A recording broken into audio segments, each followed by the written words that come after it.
Hello everyone, welcome back to the Strawberry Lily channel.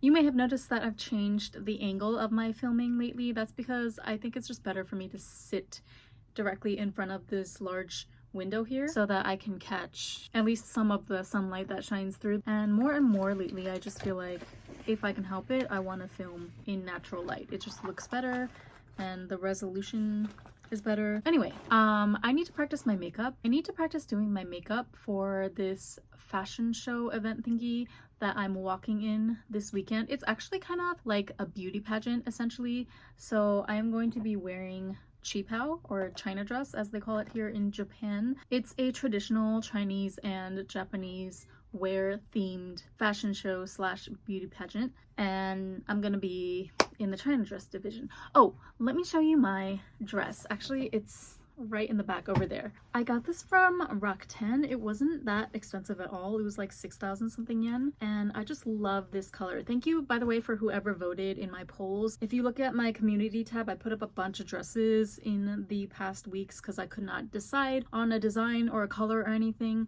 but eventually I decided to go with this one because I feel like this key lime green, this is not lime green, what would you call this?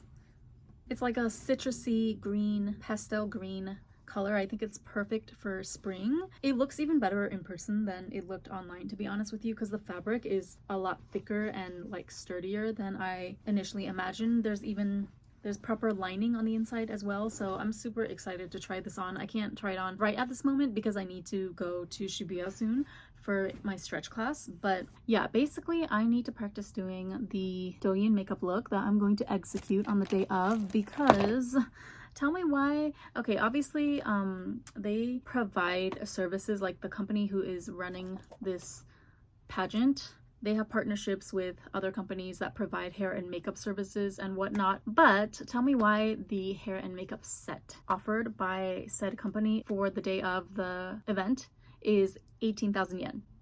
Excuse me? In this economy? I don't think so. And all of that for like makeup that there's a 50-50 chance that I might not even like. I have a history of really not being such a fan of other people's vision for me as far as makeup goes. That's kind of why I think it's a subconscious reason why I built an entire channel pretty much on the review of makeup, or me trying out different makeup techniques to figure out what works on myself, because yeah, I'm not a fan of most makeup artists' visions for me, even the Asian ones, the ones that are specialized in doing Asian faces or like Douyin style makeup. I don't know, I think my features are too unique to fit into any one-size-fits-all mold or look that most makeup artists have in their arsenal. This is no shade whatsoever, but yeah, I don't have 18,000 yen to spare for hair and makeup. I might separately just get my hair done in like a really simple half up, half down do. If I get it done at the hair salon near my house, it'll be 4,000 to 4,500 yen according to their menu price list. So that definitely sounds like a much more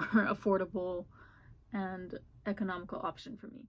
My Shein package just came with the hair accessory that I bought to match my green dress. So this is what it looks like. What do you guys think? I'm gonna see if I can ask my hairstylist to work this into my little formal hair arrangement for the day. But yeah, so for makeup, I'm pretty sure what I want to do, but again, I think it's better to practice at least 1 or 2 times before the day of. I want to do basically a cool toned look, like cool tone brown slash grayish almost. And then I'm gonna do a red lip, which I actually have the perfect lipstick color in mind, and I just asked my man to buy it for me. It's quite expensive actually. It's a department store brand, but I tried it on last week when I was like just walking around the department store with my friend, and I fell in love with that exact shade. Like I'm very particular about my makeup, okay? The texture, the shade, everything. I don't want to get too much into this lipstick in particular because I want to do a separate review video on it later. I'm gonna use this Mermaid, the browns in this palette from the Mermaid collection. I forget the exact name, by Flower Nose. Oh my goodness, Flower Nose, the new collection. I don't even know what it's called. I don't care. But the one with like the seashell shaped palettes. Yeah, I need that in my life right now. I was cooled off on Flower Nose for a while just because I felt like they were kind of repeating the same color stories over and over again, and I was a little bit like, it's not that I ever got sick of the style of makeup that they were promoting and making products for. I mean, it's basically Douyin, geared towards Douyin makeup, right? But I think I just reached a point where I was like, okay, you know what? I have enough. I have enough makeup. Like, I have enough tools and everything that I need to create the types of Douyin looks that I prefer.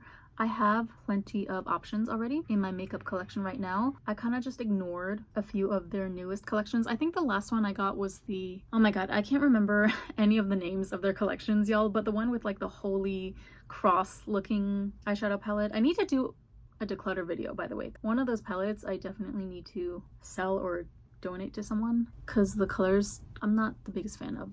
But anyway, what was I saying? Yeah, I skipped a few Flower Nose collections, basically. I just felt like the offerings were kind of the same old, and I'm not made of money, okay?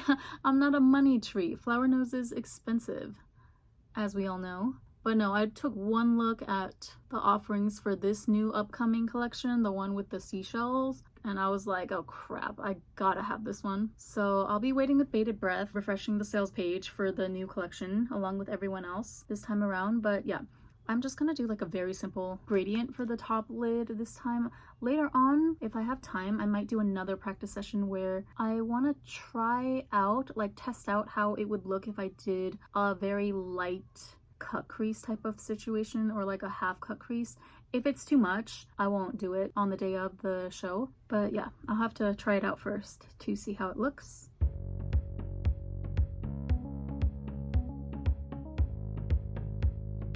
That was a little hard to blend. What the heck? Okay, I don't remember this dark grayish here being so like patchy and hard to blend. It probably was my fault. I probably should have been a little more careful with applying it. I went in kind of with a very loaded brush. Maybe if I like went in with a lighter layer and just gradually built upon that, it would look smoother. But anyway, we don't have time today, so I'm just gonna leave it like this.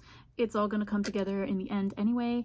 For the lining of the lower lash line, I'm gonna use Can Make Creamy Touch liner, as always, in a matching grayish. I think I'm gonna stop talking at this point because otherwise I'll be late for the rest of my appointments today. But yeah, I just like to start off really close to the lash line at the inner corner, and then I kind of drag it out a little bit, so I leave a little space between so that we can fill that in with more shadow and blending and stuff, and that's gonna help widen up the eyes and like open it up.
So lately I've been really into these lower eyelash tattoo seals. They're actually really easy to apply once you get the hang of it. I forgot that I have these ones from Shein, which I actually prefer better than the bison ones that I found from Donkey last week. Those are just a little bit too natural looking. Those are brown as well. So yeah, I remember when I was using those last time, they barely showed up, but I really like these Shein ones. The curvature kind of fits my eye perfectly, and the fact that they're black also makes it just that more impactful. These are really nice because they give you a sense of security that you wouldn't have if you just drew on your eyelashes, or even if you glued on old-fashioned, lower eyelash falsies. The fact that the tattoos stay, stuck to your lower eyelids, it just gives me that extra sense of security. Like, I know I'm not gonna be able to rub it off. It's not gonna peel off anytime soon. So yeah. Then for the lips, I'm trying out another Douyin hack where you take basically a shade of blush that is close to the lip color you want to use, dab it softly around the edges of your lips. This will give you a more blurred and edgeless effect once you actually apply your lip product on top. So I know for sure I want to go with a red lip for this event, or to go with my Qipao, my China dress outfit. I think this one by Flower Nose is a tad bit too bright though, so I'm excited to go into the department store in Shibuya to go pick up that blue-based red that I saw the other day. And at this point, I have run out of both footage and time. So thank you guys for watching, and I'll catch up with you later. Bye!